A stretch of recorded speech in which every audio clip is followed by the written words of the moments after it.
Monday, everybody, and welcome back to the Couchside Judges. I'm Scott Fontana. Follow me on Twitter at Scott_Fontana. And I'm Dan Urban. Follow me at the Dan Urban. Follow the podcast at Couchside Judges. And make sure to read that scoring criteria. Read every single word, nice and slow. Read it out loud if it's easier for you or better. Maybe it helps you remember. It does help me remember. Yeah. Sometimes writing it. You should just copy it over. Yeah, open it up and write it out. Do it like Bart Simpson writing on the blackboard. Yeah. Yeah, from memory. And every time you miss, it's a point deduction. Actually, it's a hard warning. Hard warning. Hard yes, warning. Please. Every foul is a hard warning. Hard warning or a pleading. Please stop doing this. You know what? Look, I know what you're referring to. You're referring to Mark Goddard with the eye pokes in Max and Justin Gaethje. Look, I'm going to defend Mark Goddard on that because you can tell he's like, please don't make me take this point. Yeah. You guys are having a good fight. You guys are good fighters. Don't make me step in. Just fight. Stop poking him in the eye. And he's like, okay. Then he does it again. So, look, maybe I'm being inconsistent here. Maybe I'm being hypocritical. But like, I don't know. I actually didn't want them to take a point there. Oh God. Finally, by the way, and we're not even getting into all this stuff yet, but right before UFC 300, just what was it, like a day or two before, they announced that they're finally updating the gloves. Yeah, I did. Did you see that? I did see it. Are they Trevor Whitman's gloves? Do we know? I mean, they're their own gloves. If they're Trevor Whitman's gloves, they'll never say. I know, but he's the one who came up with the thing. So I don't know if it's his doing. My understanding is the only official line is that they got input from coaches and fighters and everybody, and that was kind of all it was. I never heard anyone necessarily say it's like, hey, this is just like the one Trevor Whitman was working on. Yeah. But I also haven't dug that deep into it, so maybe it is. But you know what my input would have been? What? Tell the fighters to close their fist. Well, that would be part of it too. Just close your fist. I think the thinking is these might make it easier for them to keep their fists closed when they want to, so that hopefully it will work itself out. But I don't know about that. All I'm saying is Joaquin Buckley jumped up my list. What did he do? He was on Ariel's show and he said, "Just close your fist." I don't get it. Well, yeah. So and like I told you recently, your boy Jim Miller said, just start finding people. They won't do it anymore. Every time you lose like 20% of your purse or whatever. Yeah. You know? I like it. Speaking of Jim Miller, obviously UFC 300 was the Jim Miller show for you, my friend. I'm going to let you get whatever you need to say about Jim Miller out of your system before we get into the rest. An awe-inspiring performance. Jim went out there, left it all in the cage like he always does. He did. Absolutely did. He's a warrior. But can I point out, too, right in the final minute of that fight, and frankly, things are not going his way at this point, Bobby Green points in the middle of the cage hours before Max Holloway did it. With 1 minute to go, Jim was backing up at this point just a little bit because he'd been hurt. And he sees that, and he wearily walks forward because he's like, all right, I'll do it. And he gets very badly hurt. And I'm like, oh, gee. That's why you got to do it in the last 10 seconds. That's what we learned. You got to wait till 10 seconds to do that. Yeah, I am. Especially if you're not up. I am ready for the Joe Martinez show to take over. Yes. I mean, Buff did it. He didn't do that man justice. I know Jim's really not going to care. He's not going to blame him. I'm upset about that. He might be rolling his eyes. I think that'd be reasonable. Yeah, but he's not going to let it bother him, really. No, I don't think he's not even going to hold it against him. I think he lets just about everything roll off. Yeah, he's not going to hold it against him. Maybe I will. It's UFC 300. You gotta he's a once. There's never going to be another fighter like that makes it spanning 12 years to each event. I mean, he's still targeting, probably 2 to 3 more if he can get to 50. He wants 50. He wants 50 UFC fights. If he could redeem himself if he does it at his swan song. So he won't. Why would he change his mind? Because of my backlash. Oh. Anyway, I thought Jim fought good.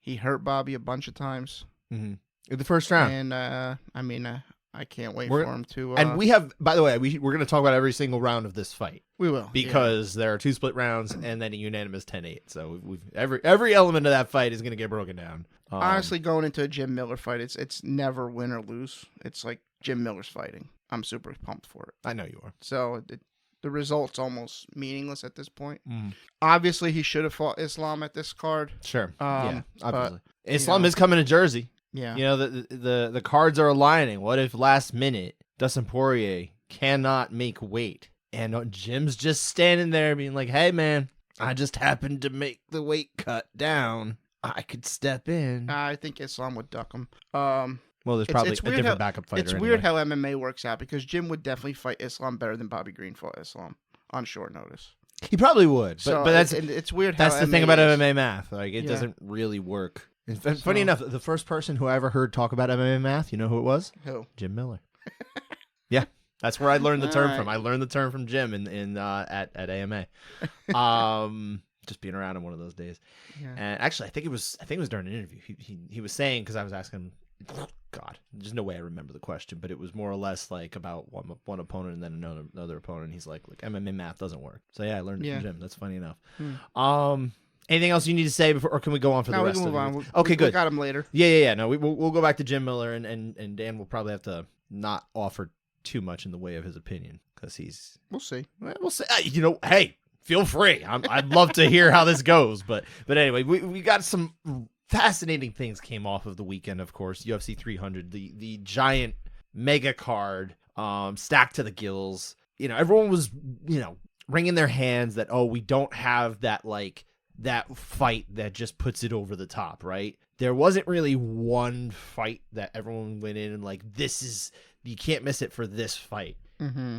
UFC went with the whole, any of these fights could be a main event or a 5-rounder or something like that. And I would say most of them could qualify for that. I don't know that Diego Lopez versus Sadiq Youssef would have been the most attractive of even UFC Apex main events. Co-main, sure. As far as co-mains go. Anyway, not the point. The point I'm really trying to build to is the fact that this card really was stacked to the gills, and it delivered.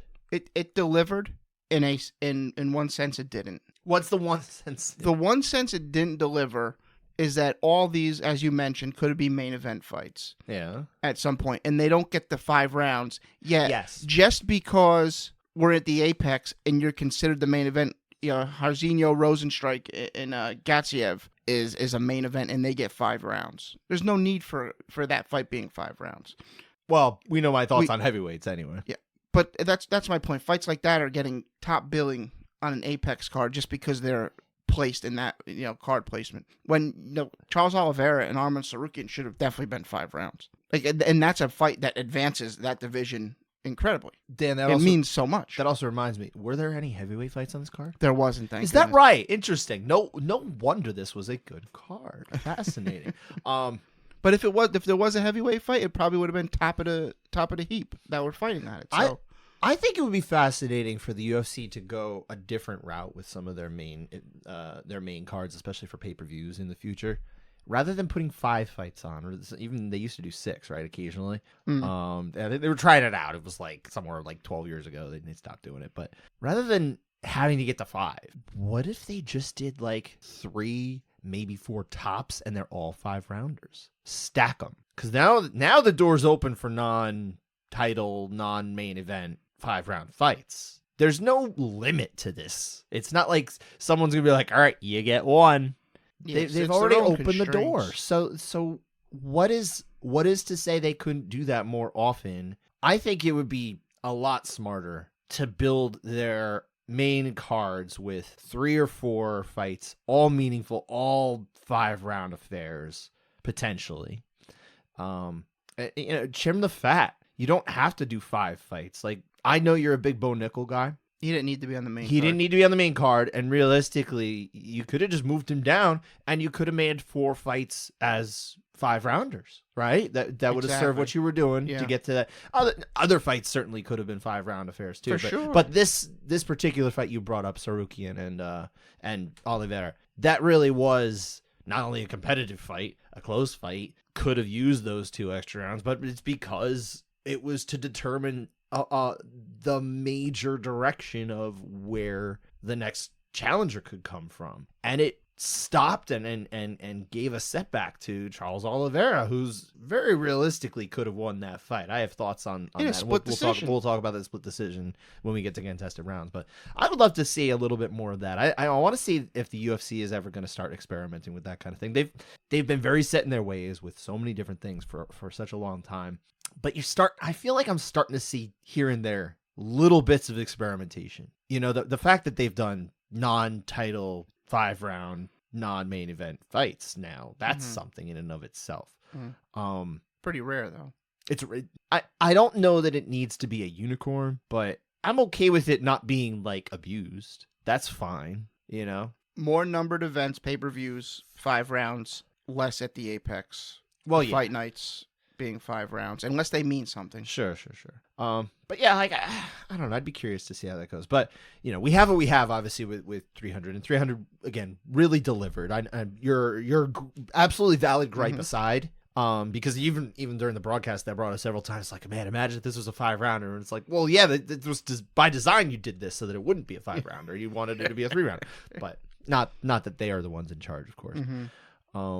But yeah, otherwise, I mean, the action delivered. There were, it's not that everything went without a hitch, but like there was so many like Dana said afterward. He's like, I sell holy, ish moments, which is more or less true, except when he says that soundbite and then 5 minutes later says, oh yeah, I wouldn't want to do Pereira against Tom Aspinall at heavyweight. I just don't like that fight. But then he offers nothing for any of them to do next, especially at heavyweight. It's like there's no direction for the heavy division.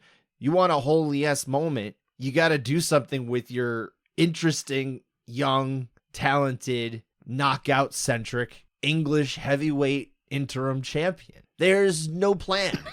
If there is, they're not saying it. For a gambling man, Dana doesn't like to take risks in that regard. I think he used to. He's like, he's like, I don't want to kill off Pereira yet. And I think that's where I'm not convinced it would. Or maybe I don't know which one of them wins, and that's why I actually kind of like it, dude. Like, I'm fine. Pereira can keep fighting at 205. That's fine. There's still stuff to do there. He actually mentioned he was more interested in Ankalaev than he was in a rematch against Prohaska, which is cool to hear because most people look at that and say, well, that's a style matchup that doesn't work well for you. He's been fighting strikers forever. Let's see how he does against someone who's not a striker. It's like, hey, he wants that. He's okay with that. So I like that he's good with that. With that large man of Glover Teixeira and Plinio Cruz in your corner. Plinio's not a small guy. He's a big guy. Can you imagine? All right, we're gonna just do mount for now for today. 5 rounds of me mounting you. Get up. Plinio used to fight a lot smaller, Yeah. You remember those days? He's in the super heavyweight. That's okay. Hey. So is Matt Serra. Yes. Look, things happen. I'm moving up that way. I don't know if it'll be super heavyweight, but let's say I'm above my the 159 and a half that I made for the Naga. All right. Grappling tournament a bunch of years back. I wouldn't make that weight today. To be generous to myself. But anyway, speaking of Pereira especially, it really just is amazing how much he has accomplished so quickly in this sport. He really didn't do anything in MMA for most of his career as an MMA fighter because he was basically just a part-time, moonlighting in the sport. Yeah. Finally focuses on it and he just keeps on beating champions and champions and champions. It's 5 fights in a row. He's beaten someone who either was the champion, will become the champion, or was currently the champion that he took the belt from. It's crazy. Yeah, impressive. It's really impressive. Do you have a preference, by the way, of Ankalaev or Aspinall? What do you want next? Tom Aspinall in 3 weeks. That's the one you want. Okay. Yes, in 3 weeks. I don't think actually I think he's probably just having fun with it. I don't think he really was. Honestly, I think he would love to fight in Brazil, but I think he also he actually did hurt his foot or something like that, so he's not going to do it. If he beats Tom Aspinall, takes the interim belt, and then we get Pereira and Jones, I think at this point that's on the level of Ngannou Jones. If he could beat Tom Aspinall under the scenario that you've outlined, where Pereira is the light heavyweight champion who moves up and defeats the interim heavyweight champion to become not just a simultaneous 2-division champion, but also the UFC's first 3-division champion ever. If John Jones doesn't take that fight, I don't care what his plan was. He will be a coward in most people's eyes. There is no way to look at that scenario and say anything other than he just doesn't want that fight. Yeah. Because that is the biggest fight that they can put on. Now, part of it is, of course, the money, right? Like these fighters, Sean Strickland's been talking lately about, I don't ask who, I say how much. And I think that's a fair question. And will the UFC actually pony up for that kind of thing to make it happen? I don't know. Probably not. So that does allow at least one out for Jones. But I mean, that's you would have to make that fight. But there's steps that have to happen before that could happen, right? Yeah. We could be talking about that in a month. It would be fascinating. Especially because it is essentially the guy Pereira who finally brought total and utter control and balance to the light heavyweight division that we have not seen since John Jones left. Walked away from the belt basically the week we started doing this show 4 years ago. Yeah. And ever since then, it's just been chaos. This is the first time that belt has been defended against someone who actually was an active light heavyweight since Jones beat Reyes. All right. It's the first time someone beat somebody who's a regular light heavyweight and kept the belt that they walked in with. It's crazy. So I think that there's just way too much fascinating to that. I love that scenario, but again, there's kind of steps before we can get too close to that, right? I'm fine with either way. I think it'd be great, but obviously Dana is incredibly against the idea of him going up to heavy. Yeah, weird. He doesn't want the fight. No. Like he likes to say. I'm gonna skip over the strawweight fight at the moment, the strawweight title fight at the moment. We'll come back to it, but I almost wanted to lead the show with this because it was of holy-ish moments that Dana sells. This was the one, and he sold the opportunity for this to happen because Max Holloway made this happen. This is easily the knockout of the year, I think. I have it as a question, but I feel like why are we even talking about this? Like, as potential. People are talking about this as a knockout of all time. It might be like the greatest knockout in mixed martial arts history. And the reason I say, actually, I'm going to make the case for it. I'm going to make it right now.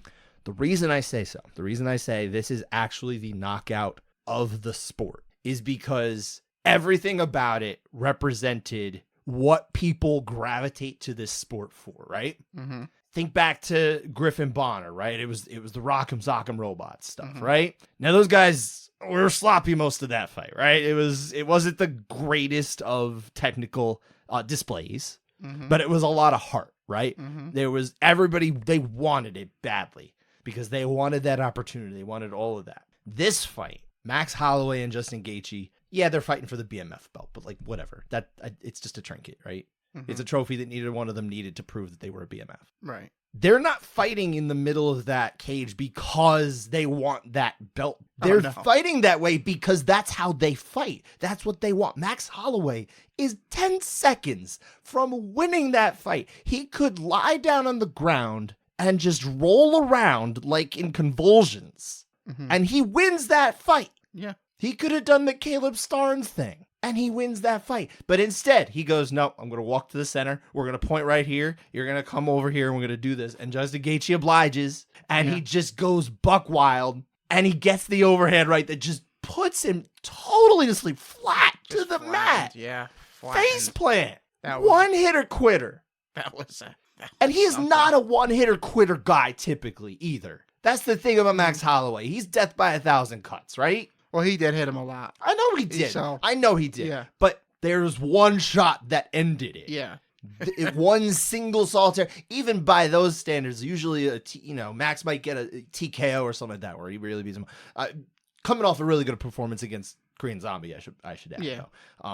Similar display of unusual power that we don't always see from Max. But he's moving up in weight for this one. He moved up 10 pounds. The only time we'd seen him do this in the UFC, he lost.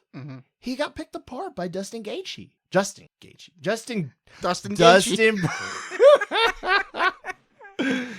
Poirier. Dustin Poirier. Effing casual. Which we watched together also. We watched that at we the did FanDuel. Watch that. That's right, we did. I remember that fight. I remember where I was with you.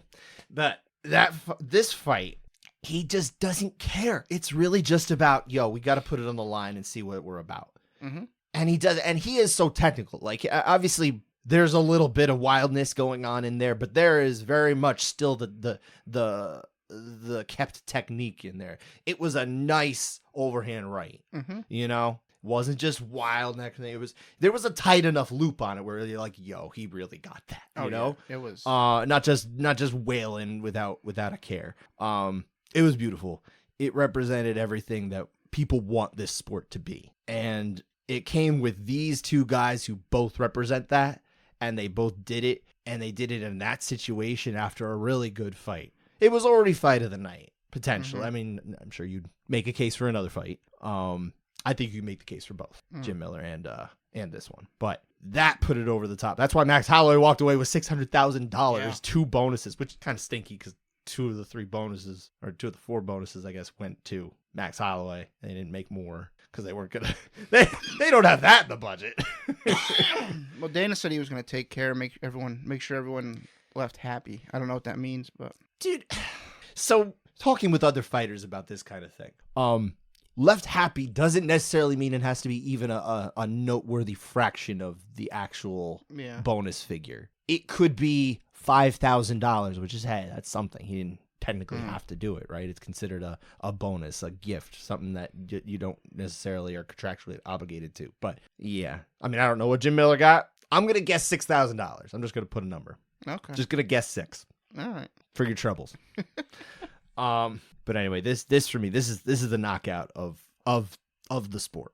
Yeah, tremendous. You know? Absolutely. I think tremendous. it just everything about it. I had the floor for a long time. I don't know if you have anything else to. No, I think you said it all. It was. Hey, I sorry to monopolize it, but I do that from time to time. That was a moment where everyone jumps out of their seat. Seriously, Joe Rogan even jumped out of the seat. He doesn't normally do that. You just didn't. It was so unexpected. It's like, okay, crazy. these guys are gonna slug it out for the final 10 seconds, hug each other, and then be on their way. It's just insane. It was everything. I loved it. I still love it. I'm gonna love it for a while. Oh, for sure.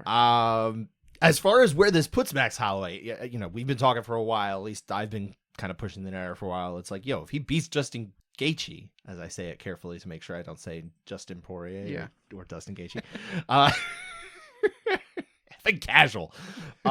It doesn't sound like that's what he wants. He wants that featherweight belt. It has been a career-long obsession for Max to be the greatest featherweight of all time. Right. And I think he needs, in his own mind, to make sure he gets back on top to make that happen. Now, he's such a gentleman and respectful of his peers and everything, in the sense that he's saying, like, yo, I'm not going to leap Alexander Volkanovski for it, even to his own detriment, because if Volkanovski wins, he's not going to get that opportunity. Right. But he's saying, like, look, that's he's earned the right for the rematch, but if it's there for me, I'll take it. I think Ilya is saying that also. Well, it sounds like Topuria seems to think Max Holloway would be next. He does, but who knows? I noticed this when the camera showed him. He looked completely like... A lot of people were talking about this, yeah. Come on. I gotta fight this guy now? DC pointed it out. Like, I mean, that could just be how he is. That is what Max was saying. So, who knows? I think Max would be favored. And how can he not be? I think I'd favor Max, too. So it's slim. I think it'd be competitive. I think it'd be very interesting. But we've seen a whole lot more Max Holloway weather storms like the one that potentially could be brought to him by Ilya Topuria. And Topuria started playing a little bit of MMA math, too, when he was breaking this down. He's like, oh, you know, he talking about, he went 90 minutes and couldn't finish Volkanovski, and I did it in 2 rounds. It's like, bro, you're tempting the gods. Yeah. The fight gods are not pleased. We'll see what happens. Going back to that women's strawweight fight. I know everyone tunes in for the judging. We got to talk about this. We got so much to talk about from this. There was too much from the weekend, right? Zhang Wei Li gets the win. Well, there's some real trouble there though, but also has like several moments of just utter dominance. Yeah. Looked like there's that. This isn't really an adventure in officiating, but I'm curious what your thoughts were about the fact that it was the end of round 1, where Zhang Wei Li has Yan Xiaonan in, what was the choke again? I forget which rear naked. Rear naked, that's right. My head was I just see her passing out. I can't remember why. Has her in the rear naked, and she is not quite out when the horn rings, as she's trying to hold out for dear life and basically just willing to go out. Which, I mean, I guess at that point it's probably the right thing to do anyway, right? maybe you'll make it to the bell and you're just gonna go unconscious. They'll get you. But she kind of isn't there. She's not when it ends. Yeah, but she's also not there. You know what I mean? Like, there's the ending of Merab Dvalishvili against was it Ricky Simone? Yeah, that gets talked about all the time because it was at the final bell, and Merab could not quite answer the bell. That was the problem there. This is a little different, right? Yeah. So how do you think about the way that was handled, that whole situation? To be honest, I don't know. Protocols and stuff? I don't know exactly how that's supposed to be handled. I know that she woke up on her own, stood up on her own, was told which way to go. But that is not which is normal. Abnormal, exactly. Right. And she went there, wobbly or not. And she's not wobbly from brain injury. Right. So John Gooden said he handled it right. I know John is good friends with Mark and Dan Hardy, who talk about this stuff all the time. I'm going to say handled fine. I'm going to correct you, though. His name is pronounced, and I was asking GSP about this, Dan Hardy. Oh, my bad. Dan Hardy. My bad. Yeah. So I'm gonna go and say that they handled it fine. I think it's fine. And for all, like, realistically, she is doing all those things on her own. That's really what it comes down to for me. I think it was handled well. It's not the whole, she went on and fought well at certain times in the fight thereafter. That's not what it is. It's about what she did in that particular moment, and I think it's okay. Yeah, honestly, I was expecting it to go to a draw. I know. Fight. Yeah, that's right. You were saying that during the fight. I was really expecting it, and then Wei Li found a second win. Well, that's what a great fighter does. And look, Yan Xiaonan showed she is a good fighter, but Zhang Weili showed she is a great fighter. Yep. Once again, not the first time. She is a really incredible fighter and well on her way to being the greatest strawweight of all time. She's not quite there yet. She's got a little bit more work to do, but she is close. She's starting to pile up some real wins here. She's one behind Joanna. And she's beat Joanna 2 times too, by the way. And it's also at a let's say a more evolved point in the sport. Okay. In women's MMA too. It grows exponentially year over year, and this was 10 years ago, pretty much, that Joanna was reigning, right? I'm impressed with her. What do you think should be next for her? Tatiana Suarez. I would say so. So that's it. Is there an alternative? I guess that's the real question. I don't know that there really is one. I mean, you're not going to give her Marina Rodriguez. Or no, Jessica Andrade. Jessica Andrade one. Yeah, yeah. You're not going to give her Jessica Andrade. I don't think it's quite the time, but like she's probably not that far off. And look, it's a rematch. I think there's some interest there in the sense, but yeah, that's like not even a dark horse. It's just like we're not there yet. Yeah, so, yeah. I think the fight has to be Tatiana Suarez. That would be. I mean, if she could be Tatiana Suarez in that style that she brings to the table, that would be an amazing feather in her cap because I think that's a fascinating fight. Yeah. It's a great fight. Like I told you that one day I had the UFC live on Fight Pass on, just streaming. Yeah. And for some reason they just kept replaying Tatiana Suarez versus can't even think of her name. Oh. You know who it is. Sure, yeah. That one. She was the woman. Yeah. She weighs in 115 pounds. She does. She was a chick. She beat Zhang Younan in devastating fashion. Forget it, whatever. I can't think of her name. That's all right.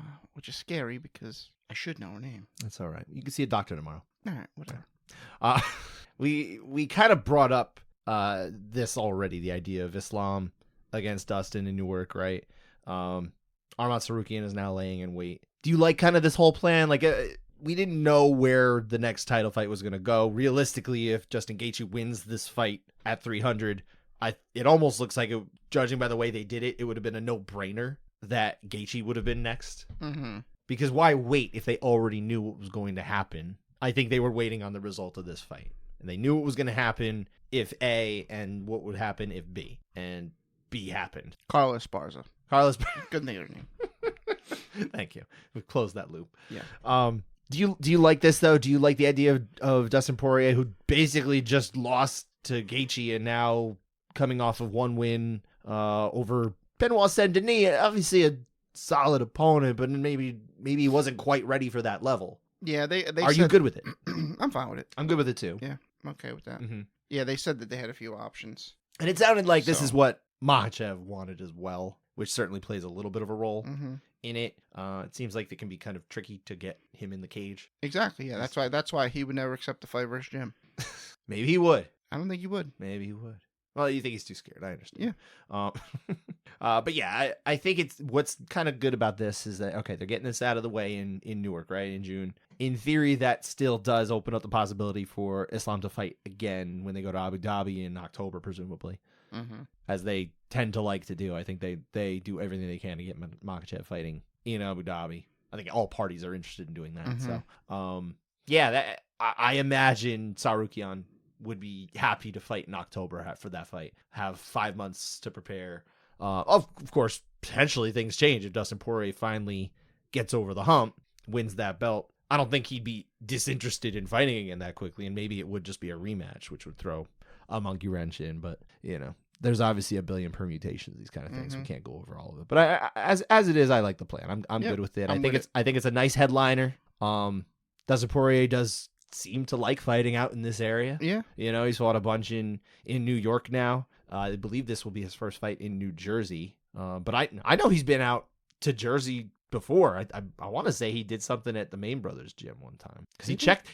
I don't know that he did. But I know that he checked in on social media one time, and he was in Rockaway. And I was like not far from Rockaway. I was like, yo, where you at? I hope he answered. No, he didn't. I didn't ask him. But in my head, I was like, what are you doing here? Stands to reason. Exactly. Anyway. Okay.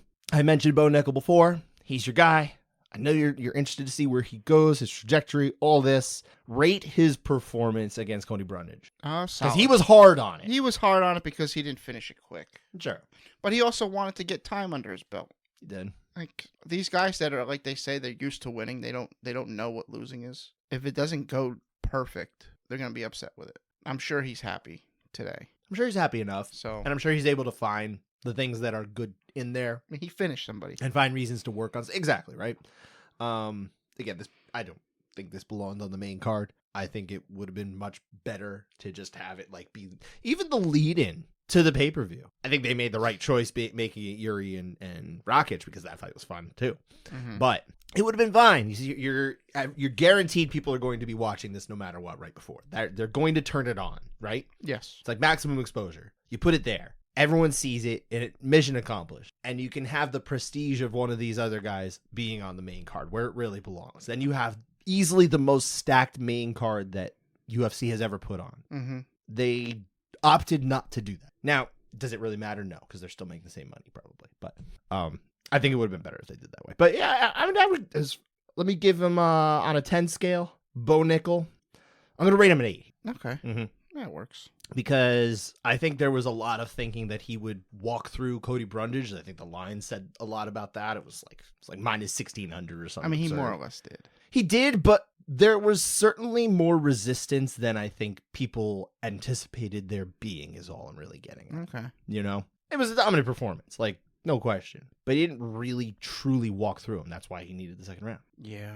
I mean, I'm looking at the list of middleweights, and there's a lot of guys I see that he could beat. Sure. But what I think this fight showed is that the UFC seems to know what they're doing with the pace that they're bringing Bo Nickel along at. He doesn't need to make that leap, right? He doesn't have to, but I mean, I think he could beat Sean Strickland. Yeah, but that's because you're looking at a potential like weakness in the matchup kind of thing, right? Yeah, I think he could beat Izzy. I don't know about that. I don't.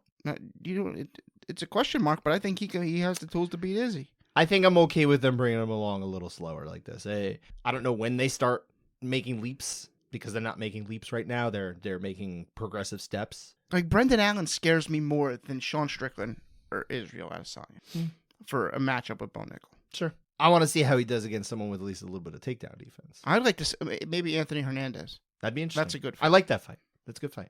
Wait, but Hernandez has somebody, right? Does he? I don't know. I think he has an opponent right now. I think he's got somebody coming up, so he'd have to get through that fight. And I think if he loses that fight, you don't make the Bo Nickel fight.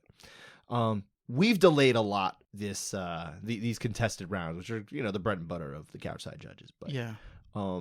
Anything else you wanted to touch upon from 300 or from PFL before we can get into the unanimity report? Not and PFL. The contested rounds. But Davis and Figueiredo. Let's fast track this now. Like I love Merab. Just let him jump in. Yeah. I love Merab, and I want Merab next. But also the time is the clock's ticking on Davison. Let's move this along. It is, but I still think you do Merab next. I think I think the train is already on track. Okay. I think it has to happen next. Merab is doing everything he can to promote this fight in a fun way. Have you seen the videos he's been making? I've seen some of them, yeah. Do you see the one where he picks up the guy who looks like O'Malley and like literally carries him into the gym because he's been smoking too much? And no, it is a good one. It's a good one.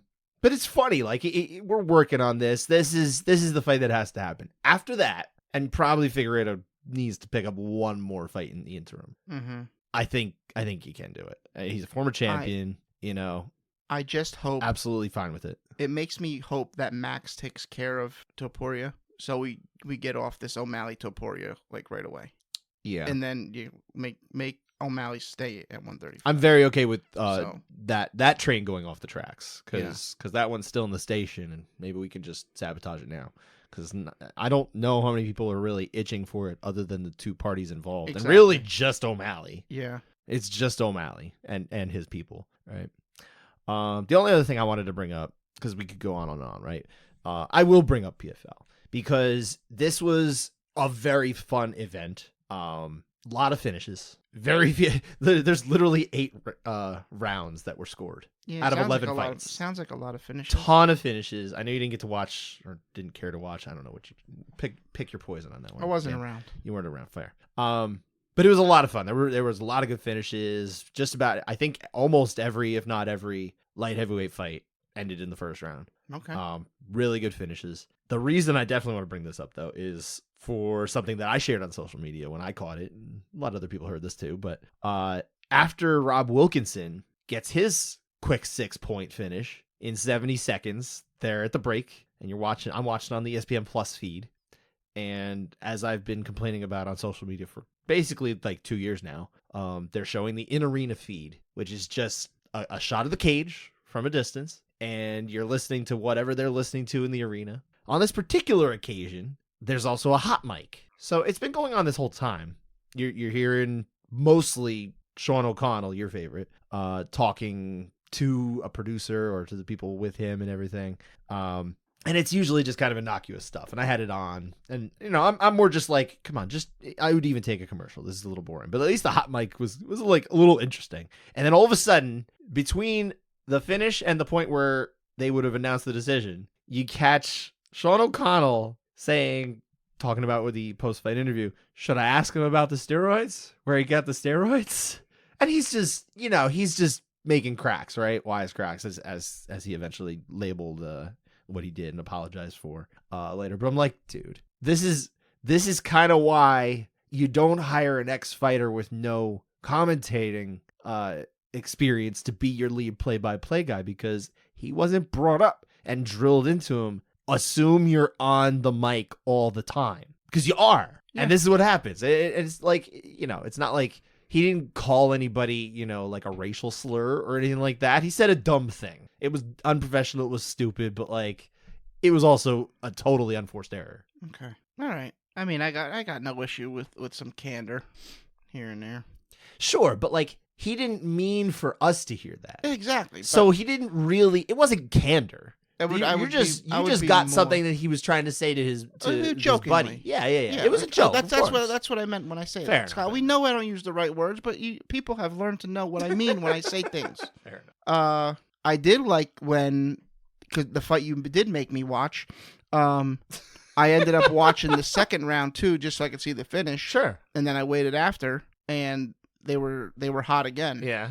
And they're like, hey, if we got to kill time, which you do because this is going on way too long, let's get Big John on to explain that stoppage, because Patricio is going insane on Keith Peterson. Yes, there was an extended conversation about this, yeah. So, and I agree. I thought it was a fight. He took how many shots before throwing a punch as Keith is stopping it? Mm-hmm. He's just getting beat up. It was a good stoppage.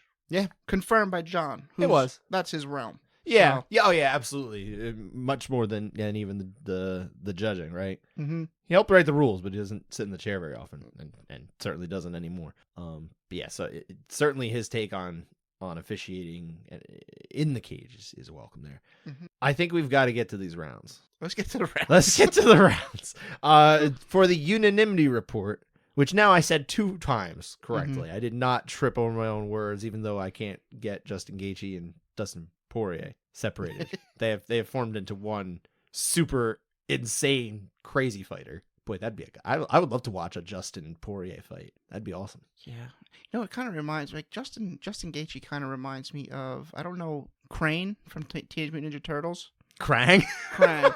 the tall, robot. Yeah, the body. robot. Yeah, kind of looks like him. I don't see it. From the unanimity report, now I failed it. PFL 2 had 7 out of 8 rounds unanimous. Not saying that a whole lot. 87.5%. Good rate. Not a whole lot of opportunities anyway, but they did fine with it. And no 9-8 splits. UFC 300.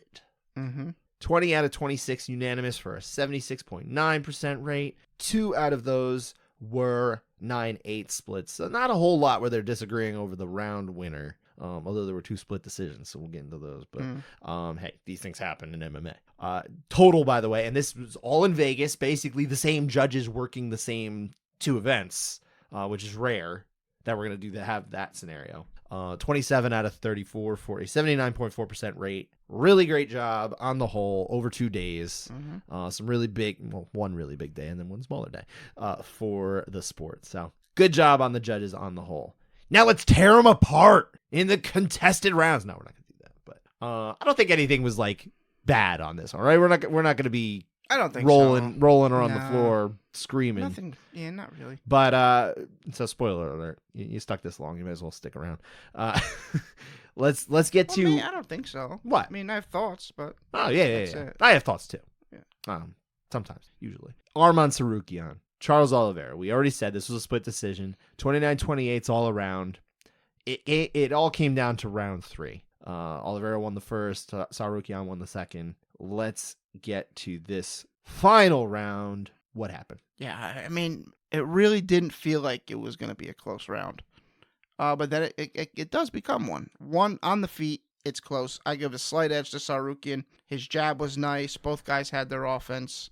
Some kicks. Good right hands from Oliveira. When Tsarukyan does get it onto the ground, he goes straight to side control. Gets to a crucifix. He lands a few elbows. Nothing crazy heavy, but, elbows nonetheless. A couple knees to the body when Oliveira turtles. He's kind of trying to get the back, but he's not really throwing any punches. He probably could have solidified the round had he done a little bit more punching here. But anyway, he ends up on his back and in a front headlock in a scramble from Oliveira, and he's working for a guillotine, and it takes him a little while, but he sinks in at Darsh with about 25 seconds left. And for 10 seconds, he's really trying to finish. For some reason, Tsarukyan goes limp. I don't know if that was a defense, but he pops back up. My understanding is it actually is a defense. Yeah, so, I saw an exchange on social media that Luke Thomas was talking about this, and then Chris Curtis weighed in. He's like, yeah, I think he called this the dead body defense or something like that. I forget what he called it, but yeah, more or less, it's a thing some fighters do. Sure. Okay. Or some, I mean, it's not a great visual, but still. Yeah, no, it's bad visual.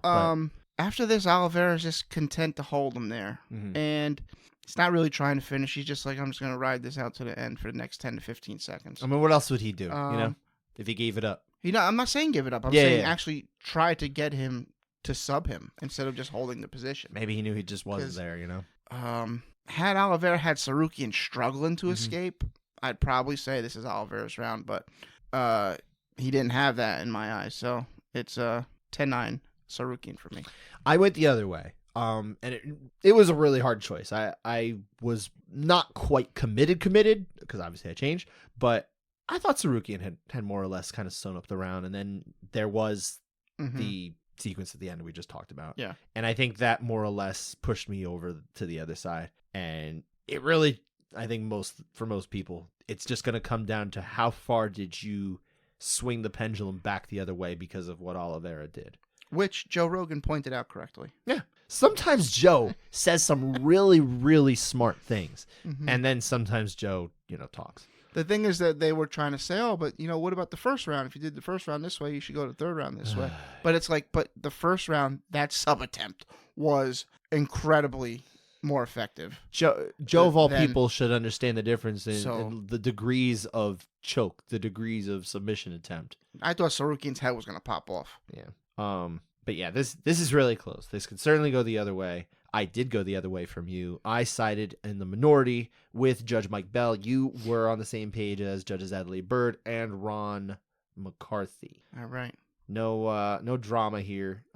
People had their opinions, but I don't think anybody was going crazy one way or the other. Yeah, no, they just nothing to go crazy over it. It was actually funny in the interview after when Sarukian was like, "What? I don't understand." I know. He's like, Yes. and then Joe's like, he explains to him. He's like, "It doesn't matter. I won." Yeah, I know. I mean, that made me laugh pretty hard. That was good. I'm glad you brought that up. Thank you. I forgot about that.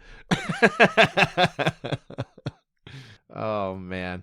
But again, this was not the only split decision on the card. We had another one earlier in the night. We brought this fight up before Jessica Andrade getting the win over Marina Rodriguez. All again, 29-28 all around. But this time it's round 2. That is our pendulum round, our swing round that decides the winner here. So yeah, talk about the middle frame. Yeah, Rodriguez is landing really nicely throughout the round, almost picking Andrade apart. Andrade landed some nice leg kicks early, but for some reason she stopped throwing them. She was throwing big, wild punches once in a while. A couple get through. At the end of the round, she starts landing some pretty decent shots, some bigger ones. They're saying Rodriguez is hurt. Was she going to make it out of the round? I didn't quite see it that way.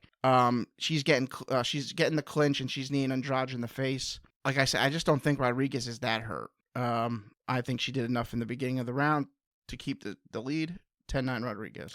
I think you're right. Rodriguez isn't like hurt, but also there's extended periods of this, like, kind of, I don't want to even call it a sequence. It's more or less like that period of the round where Andrade starts to come alive, right? Mm-hmm. There's extended periods of time within that Rodriguez just isn't doing anything. She's not putting up a good visual front. So if she's not hurt, she is not necessarily showing it in a way of being like in the fight anymore to the degree that she was previously. So I read that as Andrade is having a higher degree of success at this point. Okay. That's why I ended up sticking with Andrade here. But yeah, hey, that could go the other way. I totally respect you for going the other way on this one. I think both these two swing rounds and these two split decisions are very interesting because they really do come down to, hey, how much do you kind of weigh the late round success of the fighter who was really not winning most of the round? Mm-hmm. And for me, in both cases, I ended up going with the one who was doing better late.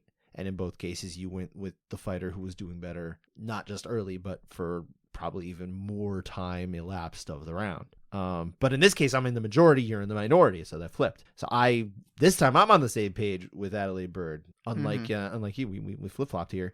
David Leatherby's also on my side. Derek Cleary, he saw it the same way as you. Mm-hmm. I don't think there's wrong answers here. These are just great competitive fights, and this is the kind of thing that happens when you get really excellent fighters all on one card. I'm honestly surprised that there were so few split rounds on this whole card, because I believe that there is a higher propensity for there to be disagreement throughout a fight if the matchups are much better. I don't even think that's a controversial thing to say. I think that makes a whole lot of sense. Most people would agree. So I agree. There should be more disagreement when they're very good. Both fighters are very good in a good matchup. Which not a lot of people really seem to understand. Right? And also when both fighters are very bad on the same level. that can get crazy. It's just about the parity and the matchmaking there, right? I think that's what it really comes down to. So no, I think that's at least in part a credit to the judges throughout this card doing a really good job. They did great. Yeah, everyone's giving the fighter the praise. I think the judges did fantastic. Yeah, so. Yeah, I think so too. The fighters still deserve their praise, though. So. No, they deserve nothing. They deserve nothing. Don't even give them money. These fighters they should be fighting for minimum wage, and the minimum wage should be $5. Be great if the UFC is like Judge of the Night, Sal D'Amato, $300,000. Be great. That wouldn't necessarily be a good visual. No, I guess not. But still, be fantastic. If you're a judge, that'd be fantastic. I am sure Judge D'Amato would love that in some ways. It might just be the end for him because everyone would be like, "No, we can't. Now we can't do it anymore. You've been poisoned." Fight of the night, score of the night. Brought to you by who's sponsoring that? Probably Prime Hydration. Prime Hydration. Yeah. Well, no, it would be a company that doesn't already sponsor them. It'd have to be something outside. Okay. I don't know who it would be. Like Big Pens. Timex. Timex. Okay. I don't know. Whatever. That was our last split decision. Everything hereafter is rounds that don't really have any bearing. Not a ton of bearing on the result of the fight anyway. And that was starting with Kayla Harrison, who won in round 2. Rear naked choke submission over Holly Holm in a fight that basically she just tooled her. I'm tempted to say at least part of this is like Holly Holm is old because she just is. She's like 42 years old now, I think. So to fight against a 31-year-old woman, a vicious, kind of grappling and attack-minded opponent in Kayla Harrison, it wasn't a good matchup, right? But it's still impressive because Kayla Harrison looked really fantastic throughout this fight. Yeah. Especially because what strikes is she allowed to throw now? Elbows. Yes. Like regular MMA. Amazing, right? What have we been doing? Well, everyone else was doing the right thing until 2018. Anyway.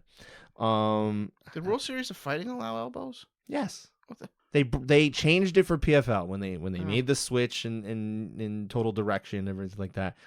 Anyway, we can't get sidetracked by that. I like things about PFL. I hate that. It's stupid. It's basically indefensible. I don't care what your defense is. I've never heard a good one from them.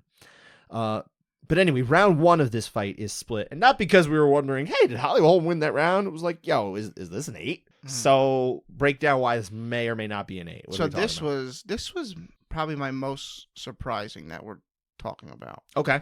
But it's probably just perspective from the cage side. Sure. I thought Harrison beats her up from top position for like 3.5 minutes, Tito Ortiz style, elbows like you mentioned, big shot. She never passes the guard really, aside from when she first took her down. And combined with Holly Holm's 0 offense outside of using her momentum after getting tossed like a rag doll. Sure. To get on top briefly. How effective was that? I like the 8. I think this is an 8. I think Mike Belmay just had a bad perspective, didn't really see how hard the shots were landing, and that's probably what it was. So this is where I have a problem with Mike Bell. He's always putting down a 9. He just never pulls out that 8. What the heck? Someone needs to talk to Mike Bell and get him to say, listen, you can use the 8. It's okay.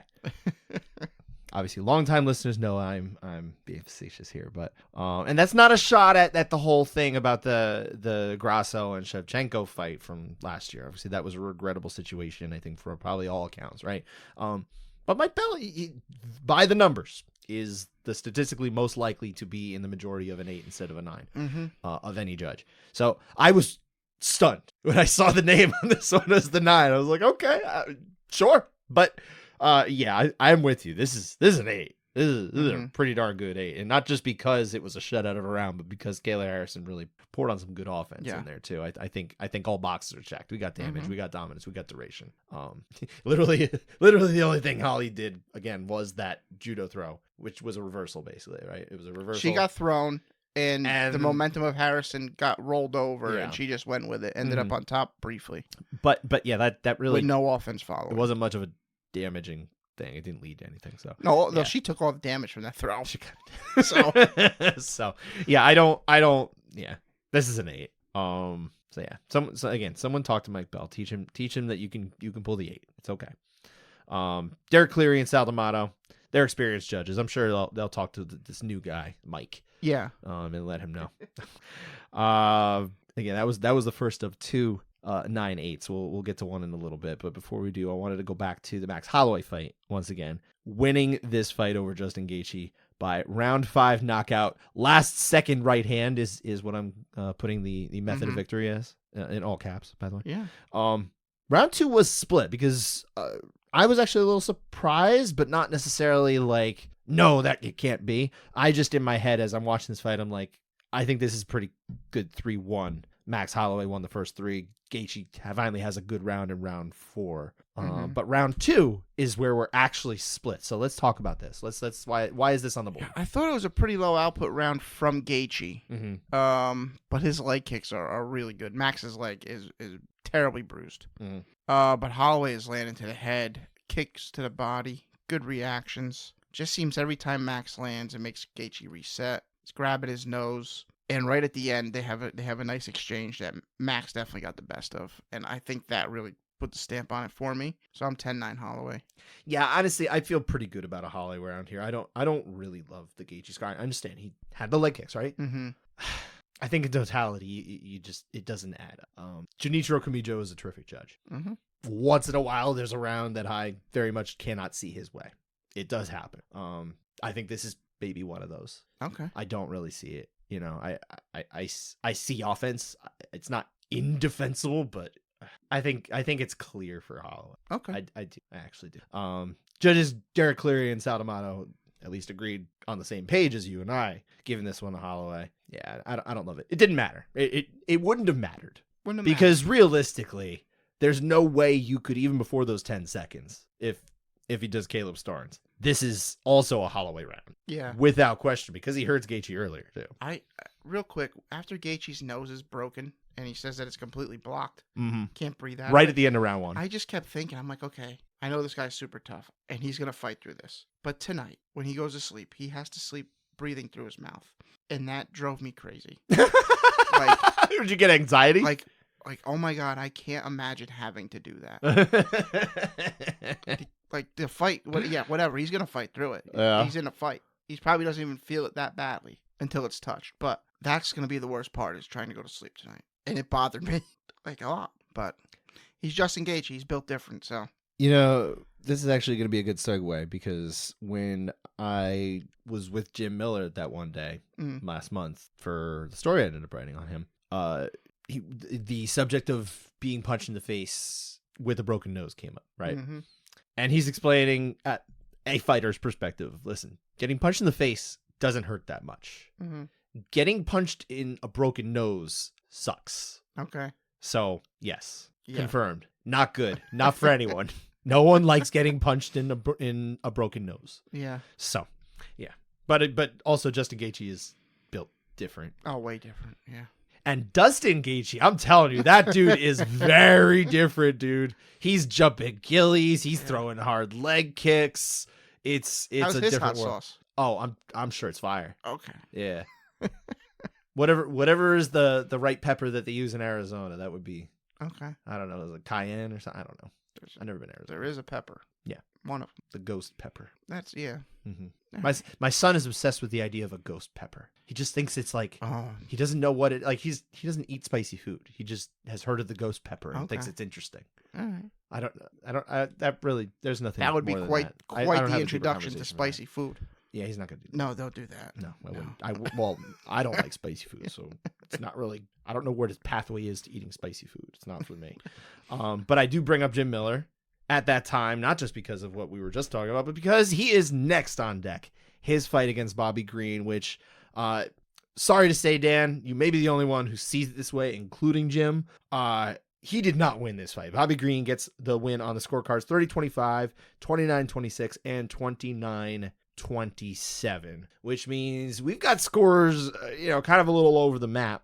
And we actually have a unanimous 10-8 here. So it kind of builds, it kind of descends, I should say, really, for Jim Miller. In round 1, we're talking about who won the round. Round 2, we're talking about what degree Bobby Green won the round. And then by round 3, we're talking about, is this a 10-7? So I don't know how much you're able to take yourself out and try to score this round, but can you at least set up the rounds for us, starting with 1? So it's impossible for me to score this fairly. Okay.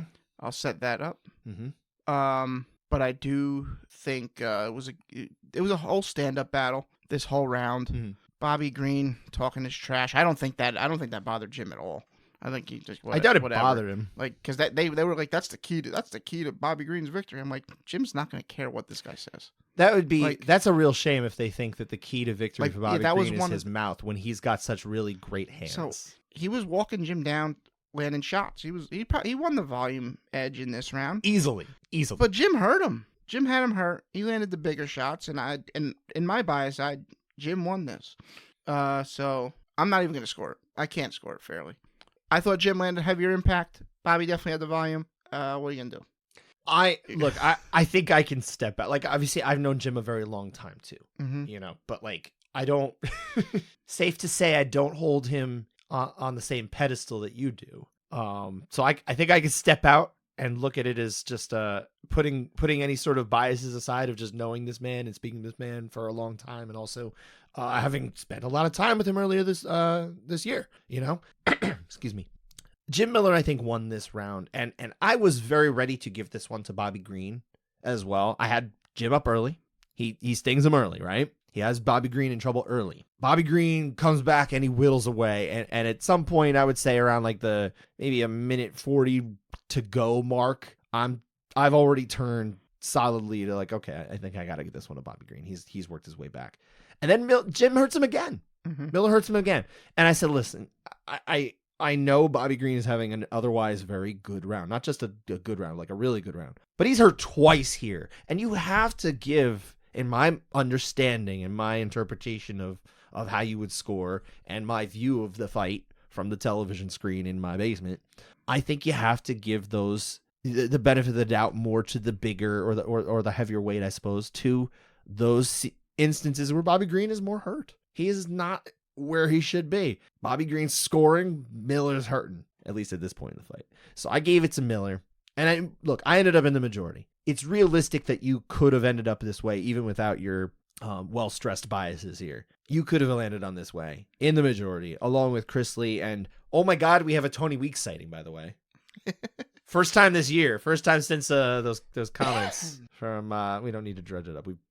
We're already deep into so much other stuff right now. But Tony Weeks is back. Surprise. So I'm in the majority here. Bobby Green got the round from Judge David Lethaby, making his way all the way out from across the pond out to Vegas for this one. It's totally viable to go away, but the way I saw it, I think this is a Miller round. Which is funny because I saw some people on social media like absolutely just closed off to the idea that Jim Miller could have won the first round. And I'm like, why? Why is that? Like, this should at least be like a debate. But the idea that you cannot give this round to Jim Miller and we're going to keep receipts, like, what?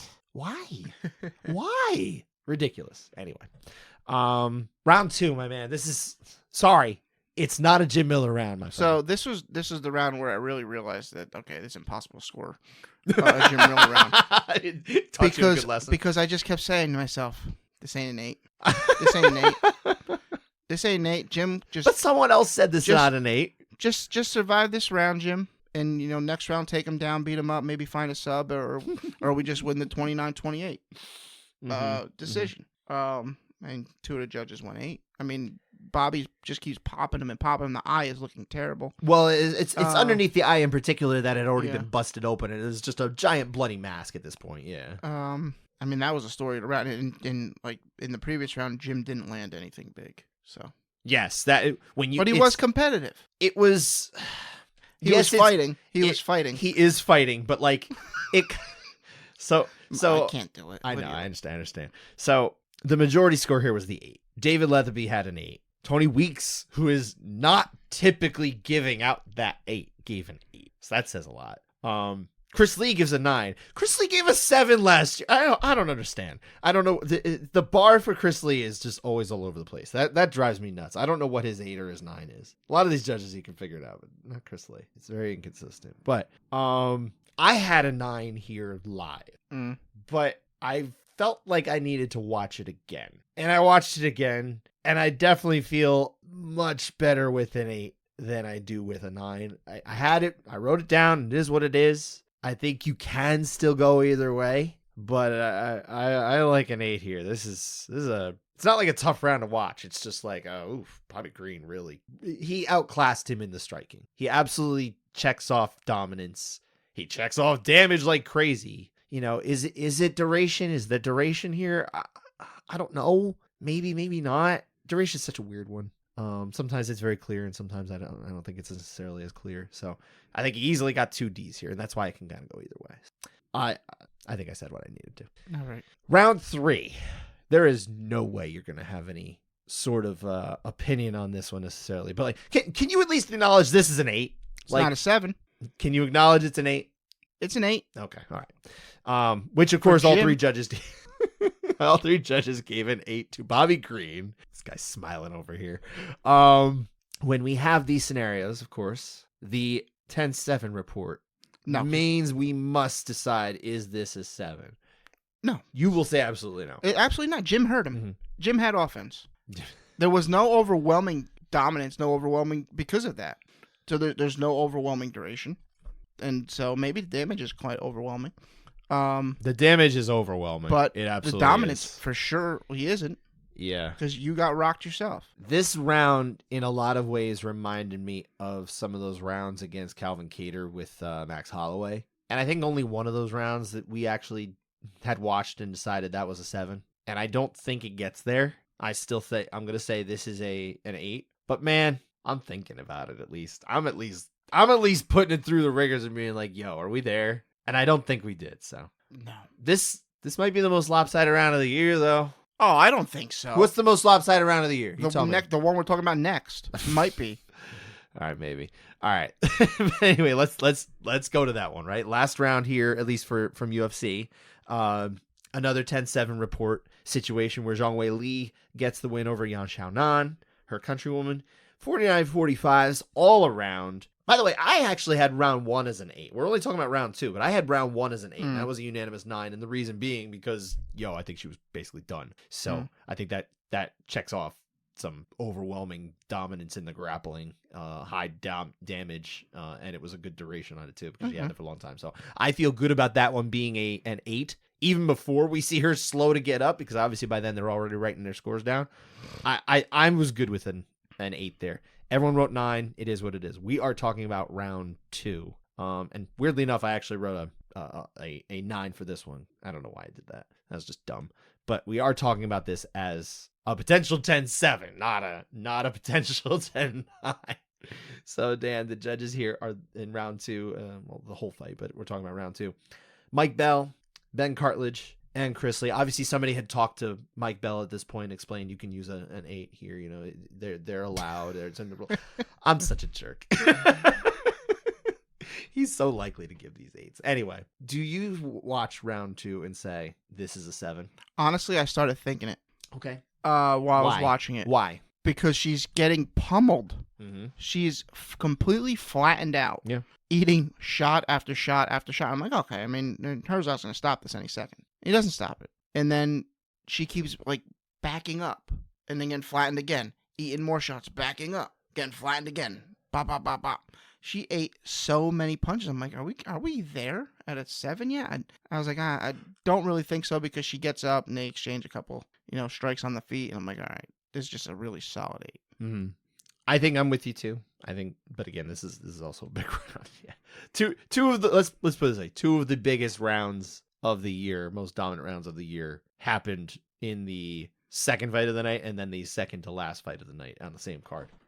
Wild night, crazy night. I don't know why I wrote 9, man. I think I'm still all over the place for Max Holloway. Obviously, I was very passionate about that fight that had just happened. I don't think I'd come down, so I think I'm all a mess. But anyway, it's not like my score matters. So, and incidentally, I still ended up at 49-45. Mm-hmm. Yeah, whatever. I don't matter. I only matter to you and my family, and that's about it. Mm-hmm. And you, dear listener, I matter to you. I hope. Maybe I don't. That's okay. That's it for UFC 300, though, as far as the scoring. We do have 1 round from PFL, like I said. And this was a fun fight. Clay Collard getting the win over Patricky Pitbull. Round 2, TKO. Round 1, of course, means we got a split here. So, Dan, what's happening? Pitbull waffled him a bunch. Collard had some volume strikes, but he was fighting behind the entire time. And every time he got close, to getting back, maybe even surpassing it, Pitbull waffled him again with a hard shot to pull back ahead. No doubt Pitbull was getting tired, but he definitely had the immediate impact by quite a decent margin in my eyes. So it's a 10-9 Pitbull. Yeah, man, I had a real hard time with this one, dude, because yeah, we're talking about a situation where Pitbull really is hurting him early and not just disappearing thereafter. But I think Collard really chipped away well enough in my mind that he actually did make it up, and he's working all zones, right? He's really making it hard for Pitbull to the legs, upstairs, to the body. He's not able to, or he's making it so Pitbull is not able to kind of just get comfortable again. He is not as comfortable as he was early on. I think he does pile it up enough overall damage to make up for the earlier problems. But yeah, it could go the other way for sure. See, I have no problem with it. I just don't think it's early. I think he's chipping away, no doubt, the whole way. Mhm. Chip, chip, chip, chip, chip, and then bang. Okay, I back off against the cage. I got to reset. Sure. And then, okay, bang, bang, bang, bang, bang, chip, chip, chip, chip, chip, bang. I'm on the mat. I'm like, oh, all right. Gets back up, bang, knee to the face. Hope these bangs are blowing out your eardrums. I feel like this is one of those rounds where like you obviously watch the 5 minutes and you make a judgment, but when you watch what happens next, it kind of helps that you were informed by what happened before, because, and not from a scoring perspective, but just from the sheer looking at the fight and how we got to this point, right? Mm-hmm. Everything that Collar did, I think, paid off in round 2. It does pay off. And the thing is, the payoff's in the second round. It's not in the first round. No, and I get So- that. so- I'm judging it based on round 1, Yeah. right? You're writing down a number the moment the fight ends, or the round ends, excuse me. Mhm. And you can't go back on it. It is what it is. That's what I try to do that, even though it doesn't matter. I think you can still give this one to Collard. Absolutely. I have no problem with the other way. He- I I mean, he totally had respect you going that way, but I'm okay with my score here. I'm fine with it. I mean, I'm okay with it. I mean, Mhm. he does have a lot of shot. He had the volume by a lot. Yeah. And I just think the immediate impact, especially the knockdown, some of the other shots, it just puts Pitbull over. It's funny how much this round reminds me of Miller Green round 1, actually, because it's a situation where I see the biggest stuff happening from Pitbull, but most of the stuff happening from Collard. And it's not just like, volume over power, right? I think it's a little bit of both. I think both Pitbull and Collard have a little bit of the other thing too. It's interesting. I thought it was a fascinating round. I think it was a fun round. It was a fun fight. Yeah, it was it was always alright. going to be a fun fight. Clay Collard against any Pitbull is a fight that's going to be fun. When I say any Pitbull, I mean like one of the Pitbull brothers. Probably not Andrei Arlovsky. That would not be interesting. Against a dog, I don't want to see that either. But these guys, probably Thiago Pitbull Alves too could also be interesting. At some point in his career. Oh yeah, not anymore. Yeah. Thiago, stay out. Don't fight anymore. Just coach. Be coached. It's fine. But yeah, you agree in the majority. I should point out, with Derek Cleary and Sal D'Amato, I saw it the same way as Ben Cartlidge, who also All made it right. across the pond. And that is it for contested rounds. A lot of finishes, sir. Lots. Oh my goodness. 10 finishes from PFL, 6 by TKO or KO, 4 by sub. 6 of these fights ended in the first round. From UFC, we had 8 finishes out of 13. 10 of 11 out of PFL, by the way. That was nuts.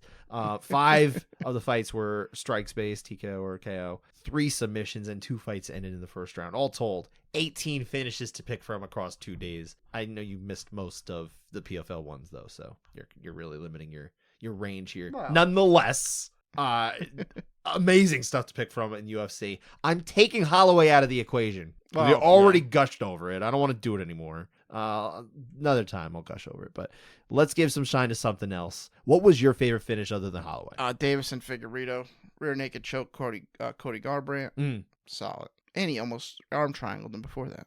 He kind of had his way with him after Yeah. a little while. It was competitive. The first round, Garbrandt wins the round. He fights Yeah. smart, Yes. like un-Garbrandt like. It like harkening back to the Dominic Cruz fight, where he fought really smart. Yeah. And somehow managed to do it for 5 rounds, and those were, up until this point, the only 5 rounds that he ever fought smart. More or less. But yeah, eventually Figgy's just better. He just is. So I like that one too. And yours? Alex Pereira, Yeah. closing out the show. The whole sequence here is just so fascinating to me. Pereira takes a low blow, kick to the groin. Herb Dean walks in like he's going to try and give him a break. Pereira, without even looking, is just like, nah, hold up, bro. I got this. It's okay. Let me cook. He just boops. He just freaking boops Jamahal, and it's over. Yeah. It's like he like barely touches him. I mean, it's not a one-hitter quitter, but like Hill is bad right now. He's out, kind of crunched up against the cage, not quite sure exactly where he is, and Pereira follows up all within like 10 seconds. This is like just the craziest sequence for me. And then he does the whole like, "Hey, look what I did here. Look what I made." Like, what was that? They used the animation from Mike Tyson's Punch Out for the knockout. That's how Jamahal Hill tipped over. Yeah, that'd be good.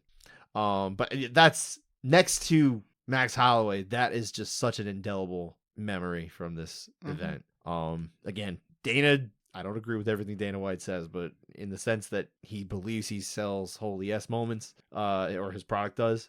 The fighters are the ones who get it done, but in this case, he sold 2 really great ones. And when I say sold, I mean they were put on the pay-per-view card, and you had to buy them. He did say though that the crowd was dead for the final 2 fights. You know what? And he's right. And I'm glad you brought this up, actually. There was one more thing I wanted to talk about with Max Holloway and this whole thing. If you are going to put a fight in there that you believe is going to just rock the house, you can't do it right before your 2 main fights because it sucks everything out.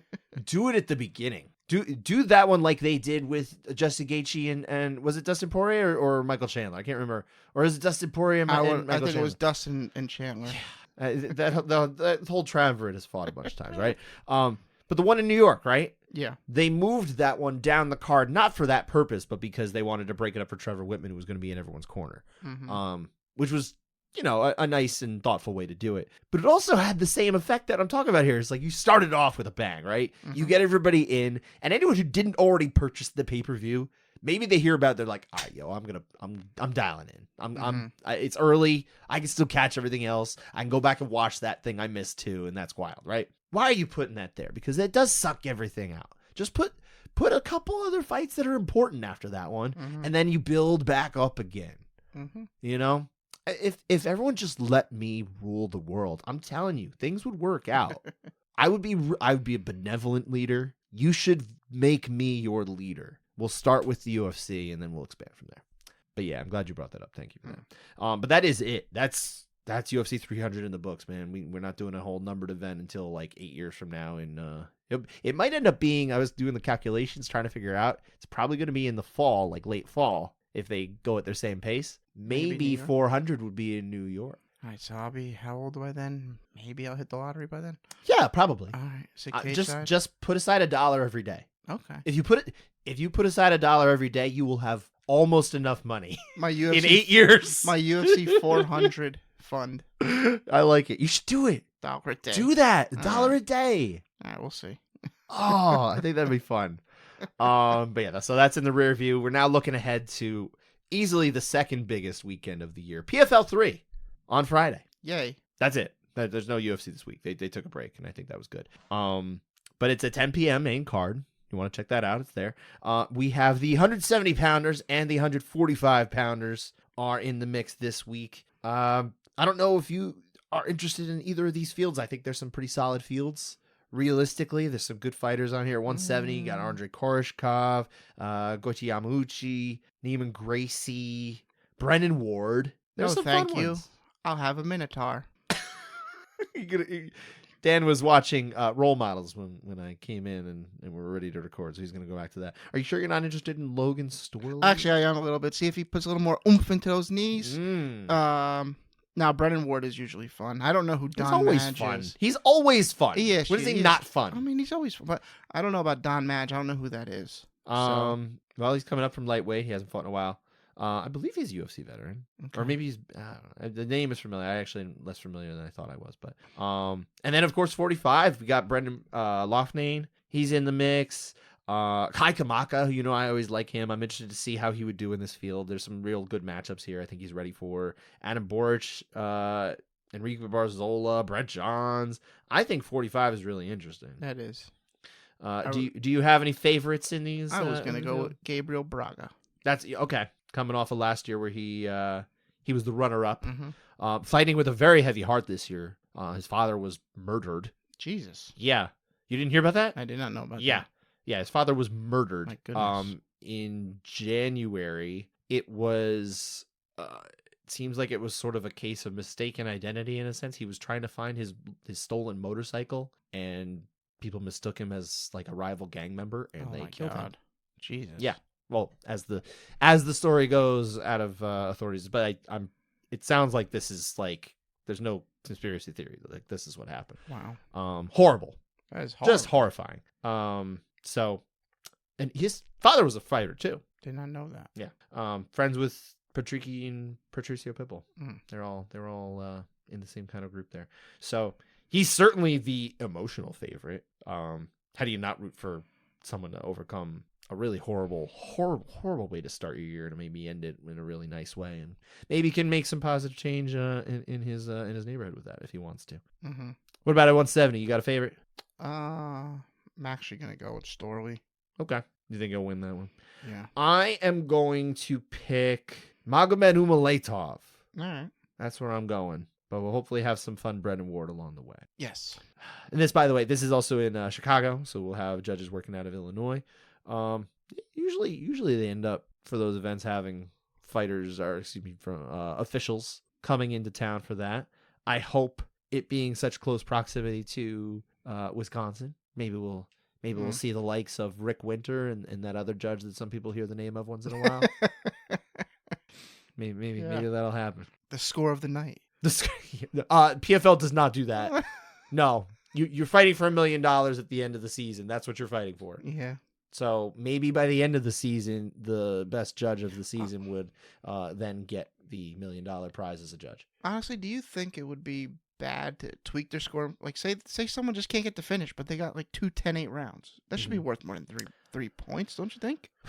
I think I like that. It would have to be like a majority. Yeah, like you're saying, like 2 or 3 out of it. Maybe you can earn an extra point. Yeah, I think that'd be interesting. Be a good tiebreaker too. It would be a good tiebreaker. But see, this is the same promotion that said we're not going to do elbows. So, not always the best ideas, unfortunately.